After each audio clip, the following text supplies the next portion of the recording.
오늘 시간에는 거듭남의 중요한 영역은 대체 무엇인가? 거듭남의 중요한 영역은 어딘가? 라는 것을 함께 말씀의 은혜 나누기 원합니다. 오늘도 거룩한 주일에 주님을 예배하는 여러분들을 하나님이 진심으로 사랑하십니다. 하나님은 자기를 찾는 자들을 믿음의 표현으로 보십니다. 하나님은 누구든지 사랑하셔서 누구든지 구원 얻기를 원하고 누구든지 은혜 베푸시기를 원하시지만 마귀가 참소합니다. 함부로 하면.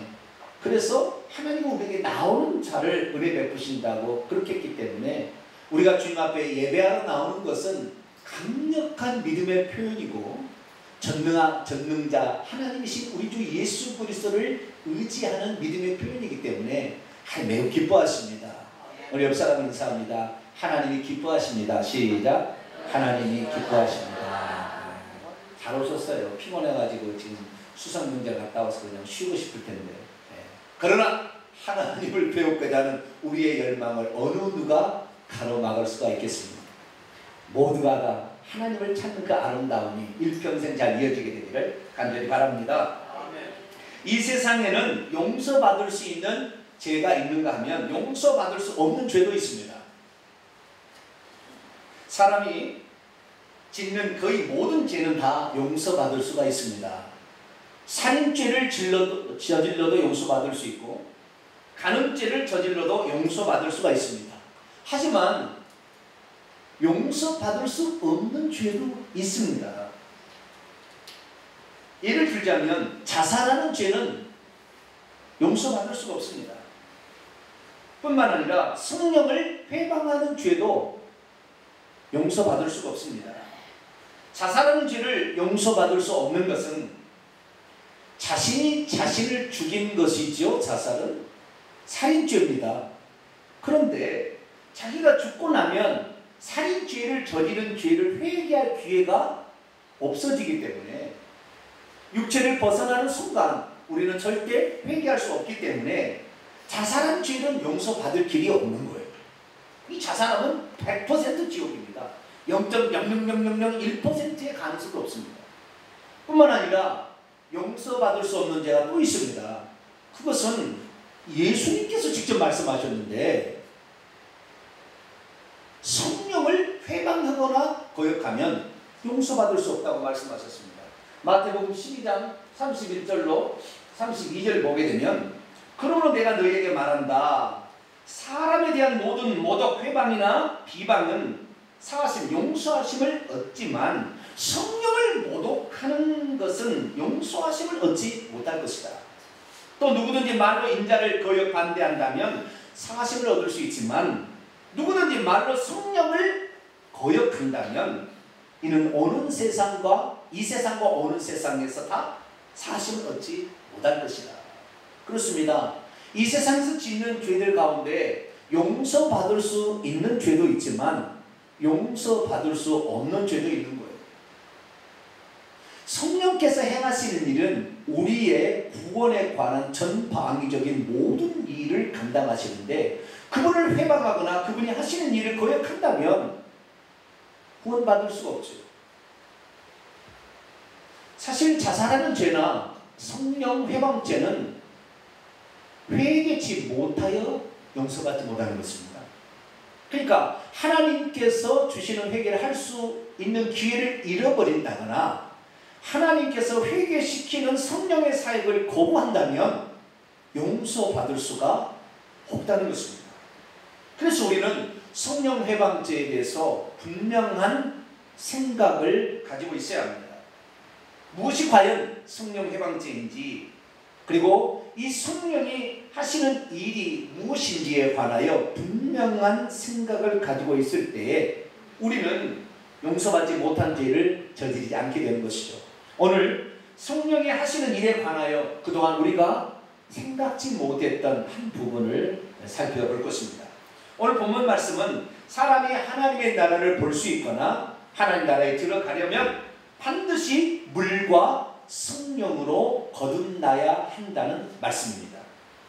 사람이 천국을 보거나 그리고 천국에 들어가려면 꼭 물과 성령으로 거듭 태어나야만 하는 것일까요?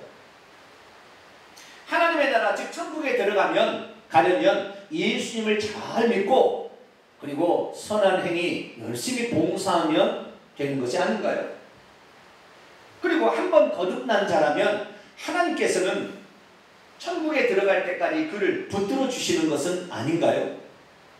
성령의 거듭나게 하시는 역사에는 꼭 물로 되는 데는 성령의 사역이 있어야만 되는 것인가요?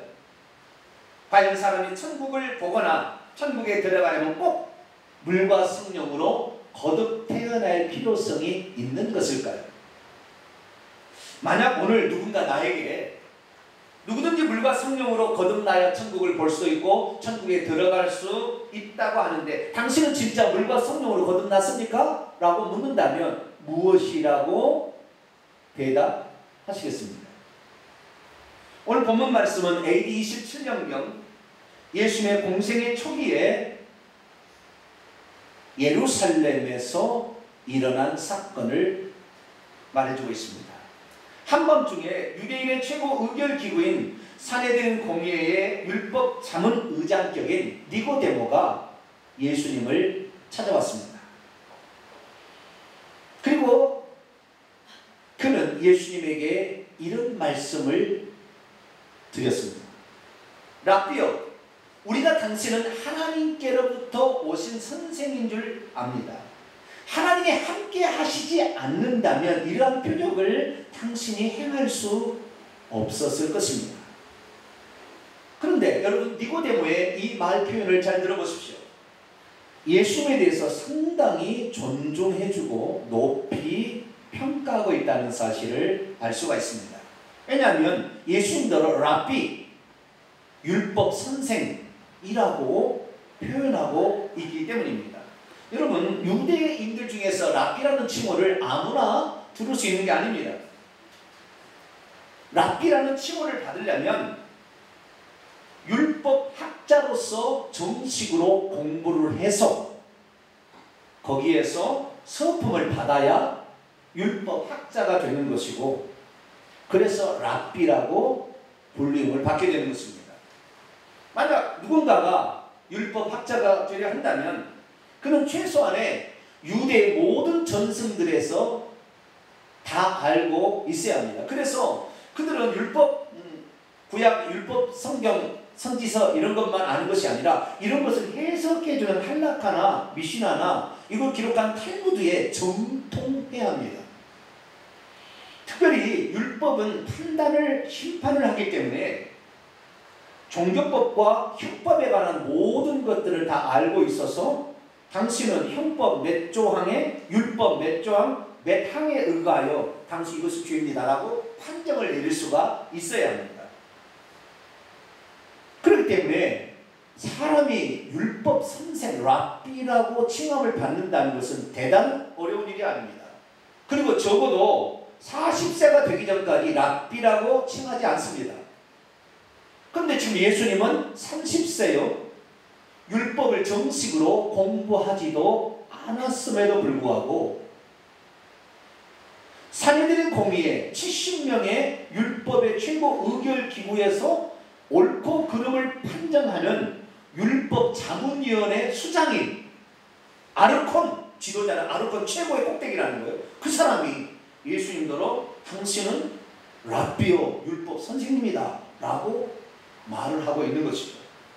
뿐만 아니라 그는 무엇을 보았는지 당신이 행하시는 표적이 하나님께서 함께 하시지 아니한다면 행할 수 없는 것을 행하셨습니다 라고 뭔가 아는 듯한 표현을 사용하고 있습니다.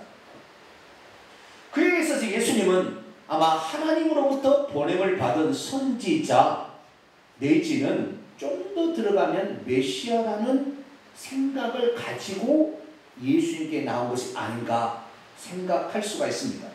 그런데 주님은 그의 말을 듣고 껄껄껄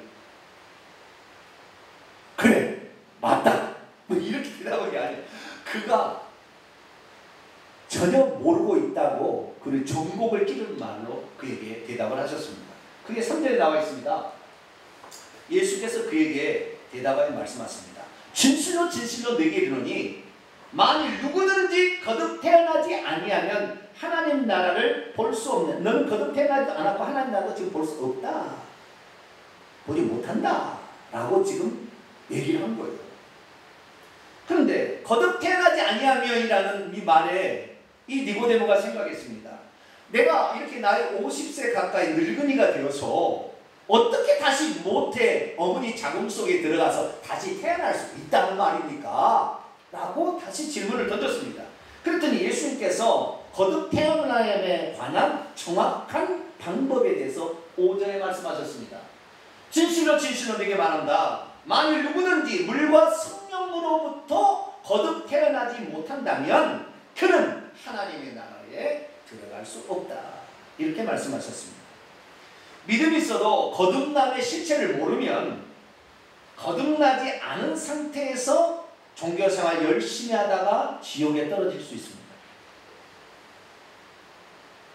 믿음이 있어도 물과 성령의 의미를 모르면 하나님의 나라를 아는 것처럼 착각하고 보는 것처럼 착각하고 들어갈 것처럼 착각하다가 지옥에 떨어질 수가 있습니다. 믿음이 있어도 거듭남의 비밀을 모르면 예수님을 믿는 것만으로 자신의 일을 다 했다고 안주하고 있다가 죽을 때 큰 코 다칠 수 있습니다. 그러므로 모든 사람들은 믿음으로 거듭남의 비밀을 잘 알아야 합니다. 물과 성령으로부터 거듭 태어난다는 의미를 정확히 알고 오늘도 그것을 실천할 수 있어야 하는 것이죠. 만약 그렇지 않는다면 현재 예수님을 잘 믿고 신앙생활 하는 사람이라 할지라도 결국에 구원받지 못하고 죽을 때 지옥에 떨어지면서 슬피 울며 이럴 수가, 내가 지옥에 떨어지다니, 이렇게 말할 수가 있을 것입니다. 그렇다면 예수님께서 유대의 최고의 율법학자에게 넌 거듭나지 못했고 너는 구원 얻을 수 없어 라는 사실을 간접적으로 예수님 말씀하셨는데 유대인들은 대체 어떻게 구원 얻는다고 알고 있었던 것일까요? 당시 유대인들은 어떻게 해야 구원을 얻을 수 있는지에 대해서 예수님께서 한마디 말씀으로 딱 정리해 주셨습니다. 그것이 6절 말씀인데요. 이 다음 말씀입니다.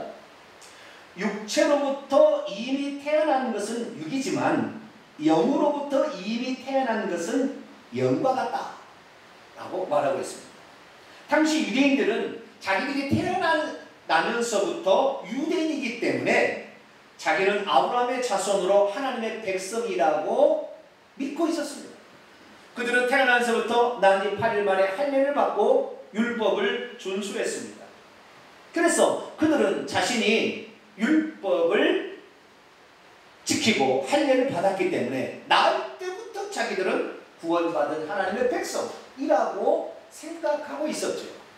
뿐만 아니라 이방인들은 하나님께서 지옥의 불쏘시개로 만든 자들이라고 그들을 손가락질했습니다. 그런데 주님께서는 그들의 생각을 정면으로 뒤집었습니다.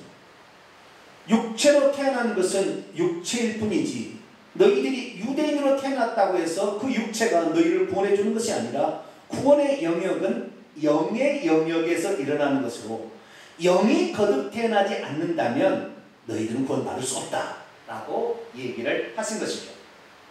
예수께서는 유대인이라고 해서 자동적으로 구원을 얻고 영생을 얻는 것이 아니라 누구든지 거듭나려면 물과 성령으로 거듭나야만이 천국을 볼 수 있고 천국 안으로 들어갈 수도 있다라고 말씀하셨습니다. 한마디로 유대인의 지금 종교로서는 결코 구원받을 수가 없다라고 말하는 것이죠. 오늘날 우리도 마찬가지입니다. 너가 신앙생활 10년 했냐 30년 했냐 아무 소용없어요. 그 사람이 물과 성령으로 거듭나지 않았으면 열심히 니고데모처럼 종교생활을 한 것입니다. 그 종교생활은 오두마리가 돼서 목사가 되고 장로가 될 수 있어도 권사가 돼도 절대 천국 못 가는 것입니다. 거듭나야 천국에 들어갈 수가 있다라고 말씀하고 있는 것이죠. 그럼 여기서 거듭난다는 말은 대체 무엇일까요? 거듭난다는 말은 두 가지 단어가 합쳐진 거예요. 태어난다, 다시. 그럼 다시가 거듭이죠. 중생 한자로 이렇게 쓰는데요. 이 거듭난다의 거듭이라는 말은 아노덴이라는 헬라어로서 세 가지 의미가 있습니다. 가장 중요한 의미는 again입니다. 다시, 거듭 이런 말이고요. 두 번째는 각주에도 나와 있는데 위로부터, from above, from God, 하나님으로부터 이런 의미도 있고요. 세 번째는 처음부터 from the beginning, from the first 이런 뜻이 있습니다.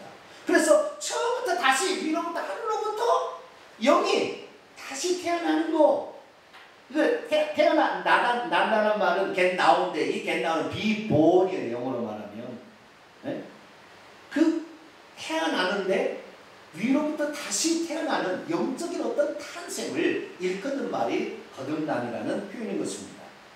그렇기 때문에 이 거듭난다는 것은 다시 태어난다는 뜻으로서 사람에게 육의 출생이 있다면 영의 출생도 있다라는 것을 지금 말해주고 있습니다. 그래서 이 영이 출생을 해야 되는데 이 영의 출생이 육의 출생과 비슷하다는 것입니다. 물론 다른 것도 있겠지요. 그러나 비슷하기 때문에 태어나기는 태어났는데 거듭 태어난다. 다시 태어난다. 그럼 다시 태어난다는 이전에도 그렇게 태어났다라는 것을 말해주고 있기 때문에 육의 탄생도 물과 성령으로부터 태어났겠죠. 이제 영이 물과 성령으로부터 다시 태어나는 것입니다. 물론 영은 육신의 육체적인 어떤 물질적인 부분이 아니기 때문에 물과 성령은 그런 의미는 아니겠지만 육의 탄생은 분명하게 물과 성령으로부터 태어난 것입니다. 그래서 사람은 임신이 되는 순간 하나님의 영, 하나님께서 그 사람을 빚은 것입니다. 내가 아무리 좋은 영양분을 준다 할지라도 하나님이 내 태중에, 여자의 태중에 자식을 만들지 않으면 사람은 생성되지 않고 자라지 않습니다. 하나님이 하시는 거지 인간이 힘으로 할 수 있는 게 아니라고요.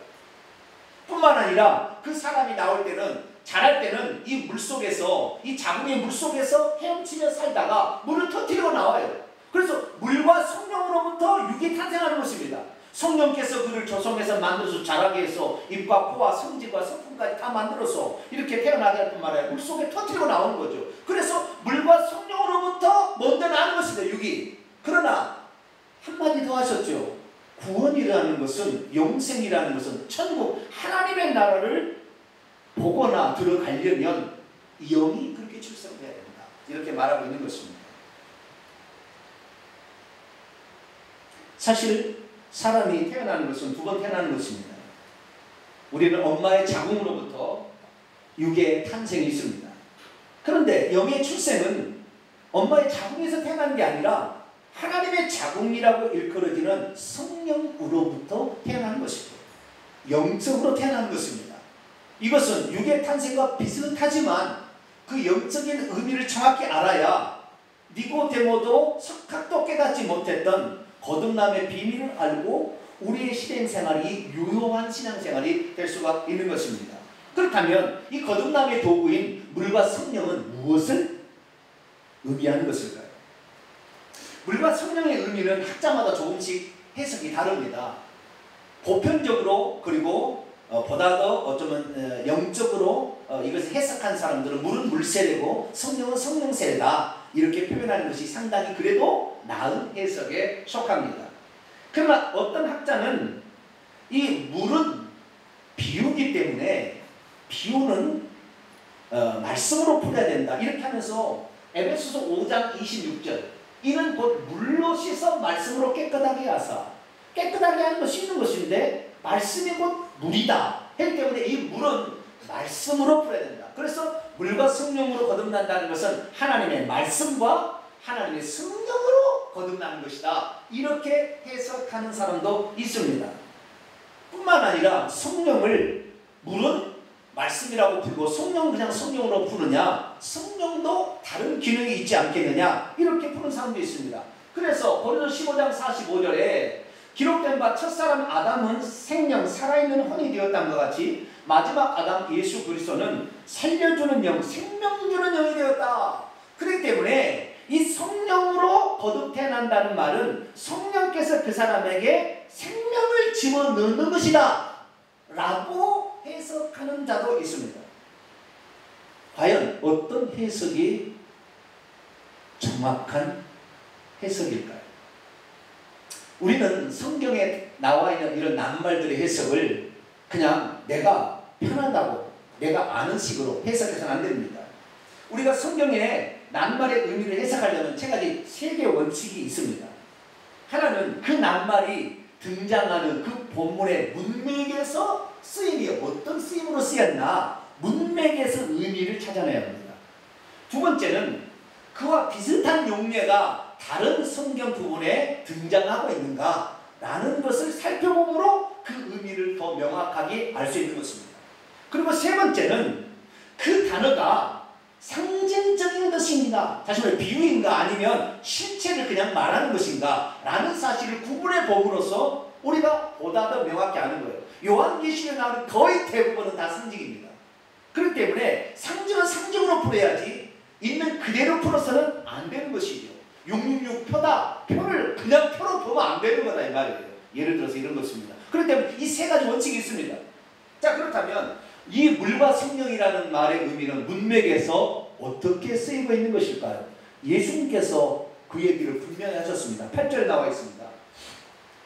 바람이 임으로 원하는 것으로 불매 내가 그것의 소리는 들어도 너는 그것이 어디로부터 오는지 또는 어디로 가는지 알지 못해왔다.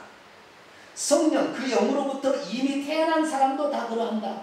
분명히 3장 5절에는 성령, 물과 성령으로 거듭 태어나야 된다 이렇게 말씀하셨는데 8절에서는 성령으로 태어난 것이다 라고 말하므로 물과 성령은 한 가지 의미를 강조한 것임을 정확하게 문맥에서 말해주고 있습니다. 그렇기 때문에 물과 성령으로 태어난다는 것은 성령으로 태어난다는 것이 본질이라는 것을 여기에서 파악할 수가 있겠습니다. 그러면 다른 용례가 있을까요? 네, 다른 용례가 있습니다. 물과 성령이라는 용례를 통하여 물은 이 성령이 하는 역할을 비유적으로 표현함으로 성령이 하는 역할을 강조한다는 그 의미가 똑같이 불과 성령이라는 단어 속에도 찾아볼 수가 있게 되는 것이죠. 세례 요한은 마태복음 3장 11절에 이렇게 얘기했습니다. 나는 너희로 회개케 하기 위하여 물로 세례를 베풀거니와 내 뒤에 오시는 이는 나보다 능력이 많으시니 나는 그의 힘을 들기도 감당치 못하겠노라.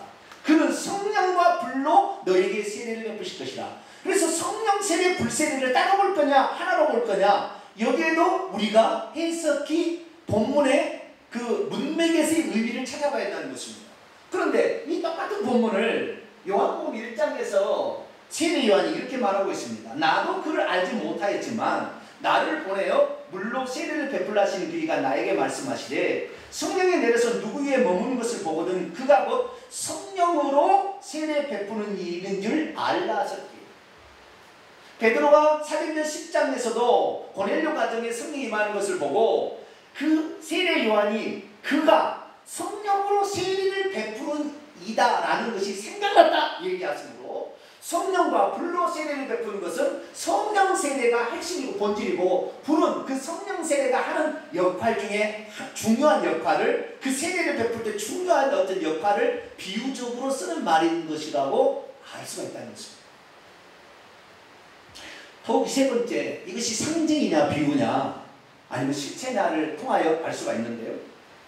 여기서 물과 성령으로 거듭 태어난다, 불과 성령으로 세례를 받는다 했을 때 물이나 불은 비유적인 상징이고 성령은 실체를 가리키는 것입니다. 그렇기 때문에 물과 성령으로부터 거듭 태어난다는 표현은 성령이 하시는 역할이, 물로 씻어내는 역할이 매우 중요한 역할이라는 것을 강조적으로 쓰이기 위해서 비유로 앞에다가 하나를 둔 것입니다.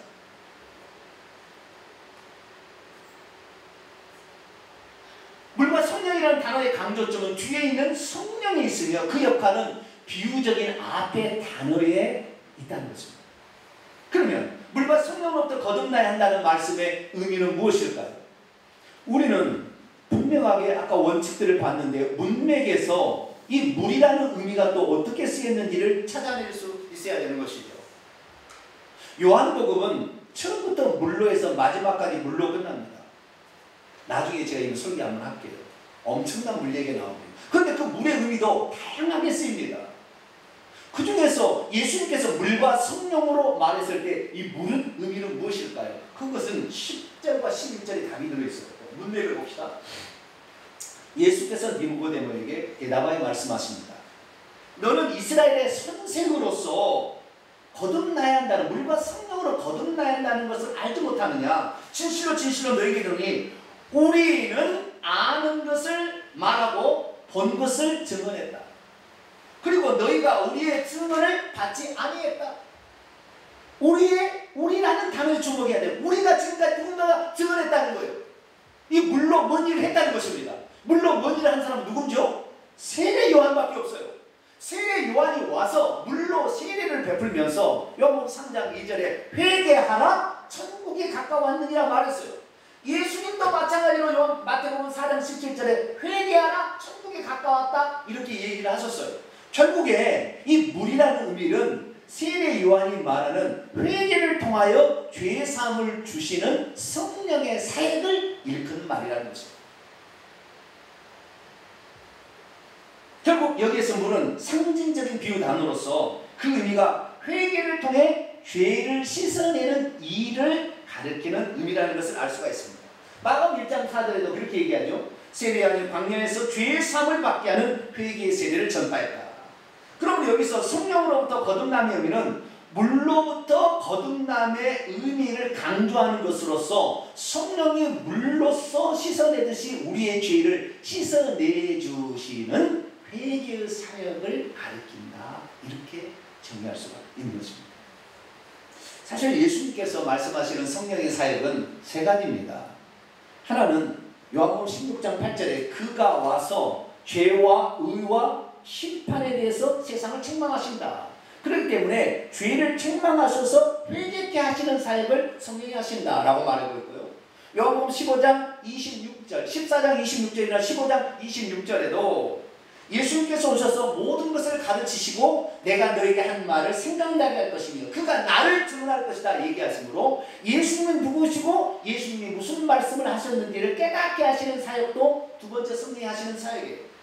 뿐만 아니라 회개를 통하여 예수님 회개를 하고 그 다음에 예수님 누군지를 정확히 믿는 자에게 하나님의 생명을 집어넣어 주어서 하나님의 자녀로 태어나게 하시는 것도 성령이 하시는 사역이에요.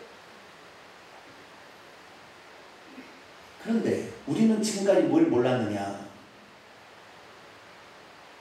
많은 사람들이 거듭남은 어떻게 거듭날 수 있느냐라고 배웠냐면 예수 그리스도가 나의 구주시고 십자가에서 나의 죄를 위해서 죽었다는 것을 믿고 예수님의 마음에 영접하면 거듭난다고 가르쳐 왔습니다. 이것이 사기입니다.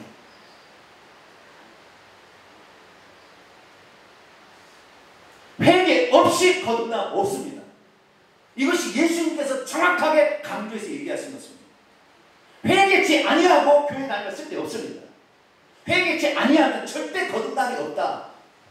비유적인 의미를 통하여 아예 강조해서 주님이 얘기하셨습니다. 그런데 예수만 믿고 교회에서 봉사하면 천국 가는 것으로 천만의 만만의 콩떡입니다.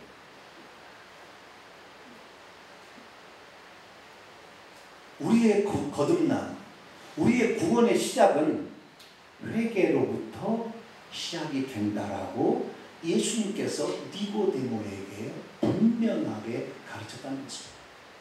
오늘날 자신이 죄를 지었는지조차 모르고 나는 의롭다, 나는 잘 네가 못했다 따지면은 이 사람은 천국 가기 어렵습니다. 내 죄를 발견할 수 있어야 합니다.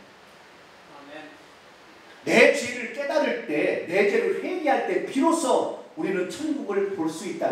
이 본다는 말은 그냥 눈에 보이는 것이 그저 보이는 것이 아니라 영안이 열려서 그것을 깨닫게 되고 알아차리게 된다 그런 거 아니에요. 이런 것이 교회에 와서 말씀을 들어도 이것이 영 것이 깨닫기가 어렵고 그냥 졸기만 하다 이 사람 천국 가기 어려워요. 아직 전혀 회개를 안 했다는 게 궁극적으로 찾아가 보면 그 사람이 믿음이 없다는 게 아니라 회개를 안 하고 있다는 것이에요. 거듭남이 믿음으로 거듭난다. 그동안에 그렇게 얘기했는데 그것이 사기였다는 거예요. 거듭남에 있어서 믿는 것은 두 번째 단계인 거예요. 처음에 회개를 하고 그 다음에 예수 누군지를 믿고 그래야만이 생명의 성령이 들어가서 하나님의 생명이 분배됨으로 거듭남이 일어난다는 것입니다. 그런데 많은 사람들이 예수 그리스도를 믿으면 거듭난다고 얘기하므로 회개, 거듭남의 가장 중요하고 처음에 시작 출발에 있는 그 그 회개를 빼므로 말미암아 거듭나지도 아니하고 신앙생활을 하는 거예요. 그러니까 신앙생활에 재미가 없는 거예요. 신앙생활에도 하나님의 응답도 없는 거예요. 열심히 봉사하는 것이 짜증나는 거예요. 왜? 그 안에 하나님의 성령이 없기 때문에. 회개가 없기 때문에 그러는 거예요. 회개를 하실 때에 우리가 거듭나는 거예요.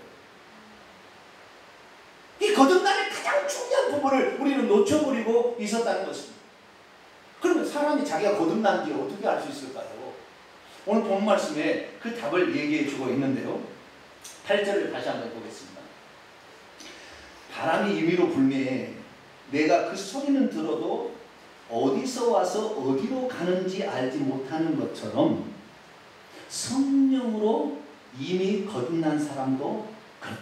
그와 같다. 이렇게 말하고 있습니다. 이거 뭡니까? 바람이 원하는 대로 불지만 이것이 그 소리도 들려요. 소리도 들리지만 어디서 어디로 가는지를 알지 못하는데 나풀나풀거리는 어떤 나뭇잎을 통하여 바람이 불고 있다라는 걸 아는 것처럼 우리의 거듭남도 그렇다는 거예요. 그런데 그동안에 구원을 영접을 하고 영접 기도를 하는 수많은 사람을 보면 예수님이 당신의 구세주이십니다. 그분이 하나님의 아들로 당신의 죄를 십자가에 죽었습니다. 그 사실 믿으십니까? 믿습니다. 그러면 그 예수 영접합시다. 영접 기도했어요. 영접 기도한 다음에 당신이 이제 하나님의 자녀로 거듭 태어났습니다. 당신 하나님 자녀입니다. 이게 사기예요. 사기. 왜 그럴까요? 구원의 확신으로 거듭나는 게 아니에요. 내가 그 말씀을 믿고 있다고 확신했다고 해서 거듭나는 것이 아니라 회개를 했느냐가 중요한 것입니다. 회개를 하지 않냐고 믿는 모든 것은 거듭나지 않은 거예요. 성령이 하시는 역사가 아니니까. 이 거듭난다는 말을 헬라 원문을 보게 되면 정확히 알 수가 있는데요. 동사, 가정법, 과거, 수동태입니다. 가정법이라는 것은 거듭난다는 것은 미래 일을 가리킨다는 말이에요. 가정법이라는. 과거라는 것은 과거 일이 아니고 당일적인 것을 가리키는 것이고요. 그 다음에 수동태라는 말은 내가 거듭나고 싶다고 해서 거듭나는 게 아니라 내가 지금 입술로 믿는다고 고백한다고 거듭나는 게 아니라 하나님께서 생명을 집어넣어줘야 돼요. 어떻게 회개하고 예수를 믿는 자에게 하나님의 생명을 집어넣는데 이것은 내가 한 일이 아니라 이 생명을 집어넣는 거듭남의 주체는 하나님이라는 걸 말해주고 있다. 그러니까 내가 입술로 고백하고 내가 회개를 했다 할지라도 나를 거듭나게 하시는 최종적인 결정권자는 하나님이 결정하시는 것이지 내가 입술로 고백했다고 그날 구원받으시 당신은 구원받았습니다. 오늘이 바로 당신의 거듭남의 생일입니다. 다 사기라는 거예요. 이게. 왜? 하나님께서 지금 어떻게 하는 건지 지가 뭔데 그렇게 얘기할 수 있어요. 하나님이 구원을 주고 하나님이 거듭남을 주고 있는 거예요. 우리가 그래서 해야 될 일은 우리가 간절히 가슴을 찢어가며 회개를 해야 돼요. 할렐루야. 예수 그리스도에 대해서 알기로 할 그분을 더 알기로 할 말씀을 듣고 그분을 믿기를 간절히 사모해야 되는 거예요. 할렐루야. 그러면 어느 순간에 하나님께서 우리에게 생명을 집어넣어서 거듭난다는 거예요. 그래서 내가 거듭났구나라는 사실을 나중에야 비로소 알게 되는 거죠.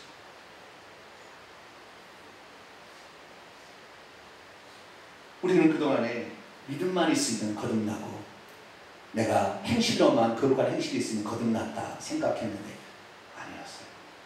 거듭남의 가장 중요한 핵심적인 요소이자 시작은 회개, 물과 성령.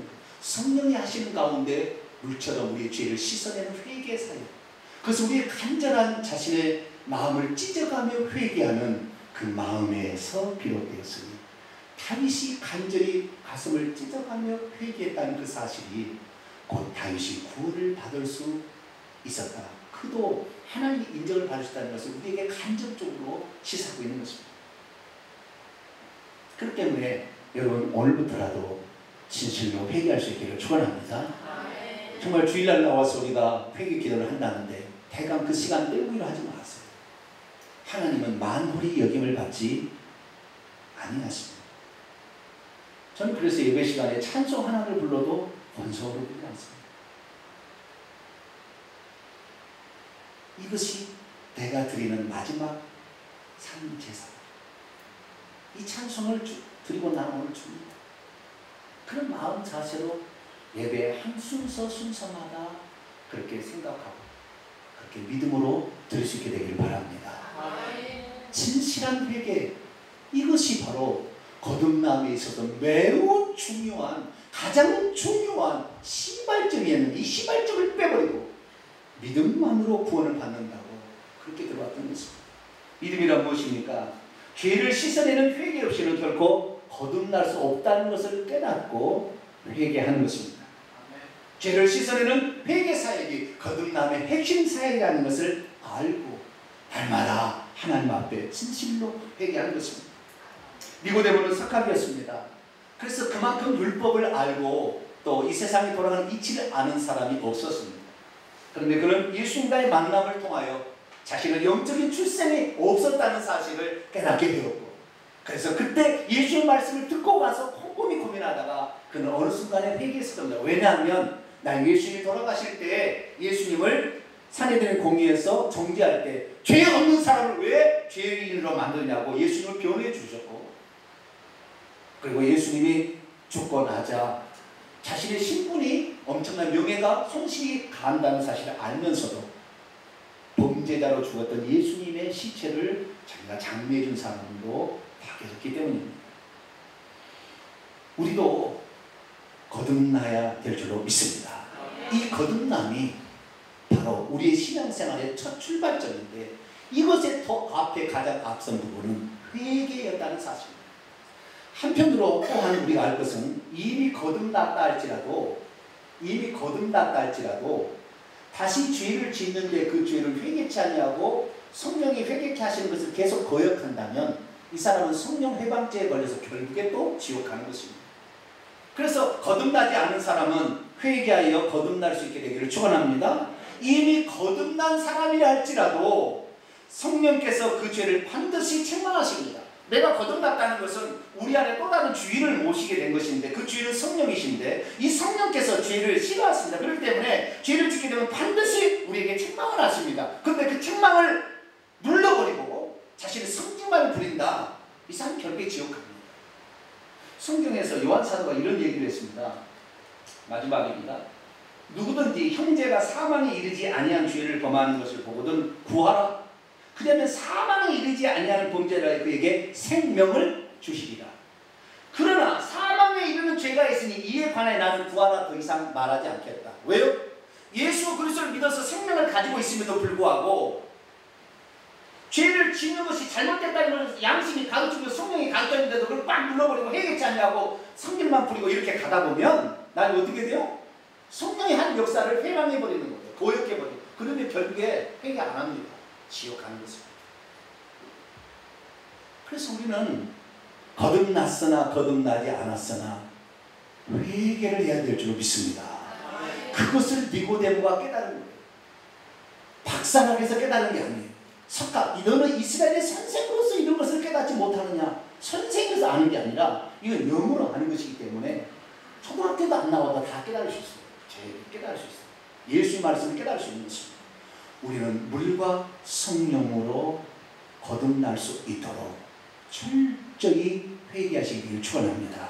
그러면 거듭나지고 거듭난 사람이 구원을 받고 구원받는 죄사함을 받고 천국을 볼 수 있고 천국에 들어가게 되는 것입니다. 기도하겠습니다. 거룩하신 하나님, 거듭남에 있어서도 가장 중요한 것이 회개였다는 것을 오늘 다시 깨우쳐 주시니 감사를 드립니다. 자신의 죄를 회개치 아니하는 자는 결단코 거듭날 수 없고 거듭난 자라도 천국에 들어갈 수 없음을 알고 있습니다. 이제부터라도 철저히 회개하게 하시고 죄는 눈곱만큼도 우리 안에 가둬놓지 않고 예수 피로 씻어 회개하여 깨끗한 받기를 소원합니다. 주여 우리를 도와 주시옵소서. 우리 주 예수 그리스도의 이름으로 기도하옵나이다. 아멘. 자, 명령과 선포를 해보도록 하겠습니다. 오른손을 쥐시고요.